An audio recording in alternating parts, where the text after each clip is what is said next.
Yeah, I would say her central, the key relationships are her father, Jacob, Sophie, her ex-girlfriend, her stepmom, stepsister, and then as Batwoman, sort of this Alice character that's sort of the villain. There's a lot of different relationships, but sort of earlier on, Pilot, for instance, she's got a lot of walls up, and it's going to take a while for her to start trusting people and start even seeing people, because she's just focused on this one thing that she's trying to achieve, that she's not even really seeing her family. She's not seeing them for who they are and things that can be right in front of her face, and she's just like tunnel vision. It's nice peeling away these layers of her bit by bit with different characters and seeing the arcs and how they develop. Well, I think that's why it's so fun, like the juxtaposition between her being all nonsense and all riddles and all kinds of, like, I'm talking to a human being, oh no, there goes that, like, now you're saying strange words and quoting Alice in Wonderland, and now I'm not sure what you're saying.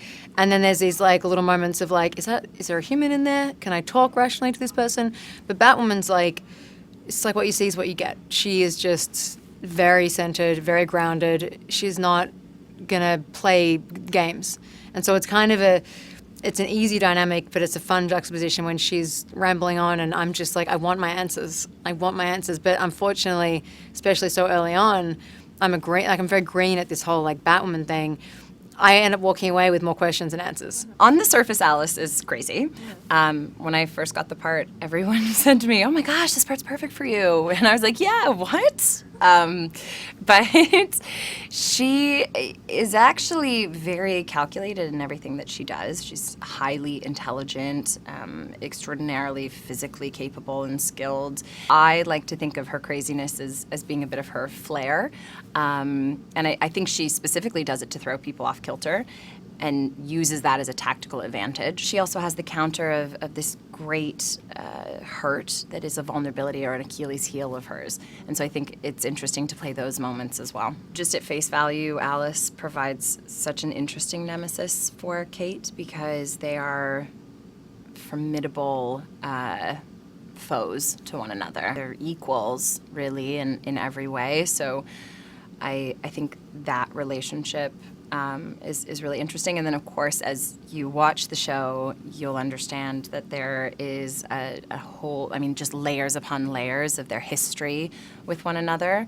And that is going to be so interesting to explore in every incarnation throughout the length of the series. Hopefully it's a long time. Alice has a very specific goal, one I cannot share, but it involves two characters on the show, and everything that Alice does is with the aim of this specific goal that she has with these two characters. Crazy's so hard to play because you can go too much with it, and then you can go not enough with it.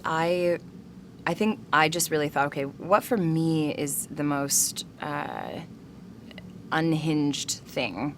What scares me the most? And I think it's when someone can change on a dime so quickly and they can seem so normal, and then all of a sudden they're completely different. And so I've really tried to play with that dichotomy with Alice, and have these moments where you sort of think, oh, I'd really like to get a coffee with Alice, and then she kills you. And it's weird. Jacob Kane, come here.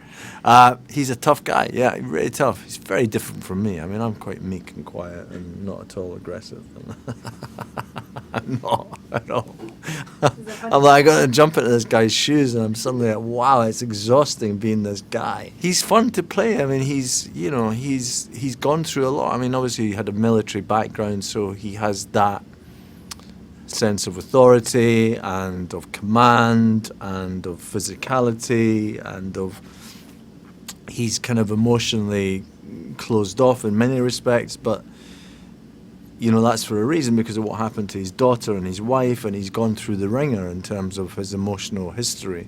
Because of flashbacks you get to see what happened to him, so you begin to understand and discover why he is the guy he is. But he goes through a change as well, because certain things happen, revelations occur, truths come out, information comes to light that he wasn't privy to before, and so his whole world changes. He's her dad, but they end up working together in some respect, and his relationship with Batman was not a good one, and he had a an inherent hatred of Batman and all that he represented, and then of course Batwoman comes on the scene, and he's like, oh my God, another one. I was going to ask about the relationship with Kate. It's complicated. It's I mean, I think the first thing to say about it is it's a relationship based on love and there is tenderness there, but that gets revealed throughout the course of the season. But, you know, there's a lot of fractures, there's a lot of wounds that have occurred over the years between the two of them, and so they're at loggerheads, they're in conflict, and it's a push and pull relationship. It's a love-hate. I wouldn't say hate, I would say it's a love,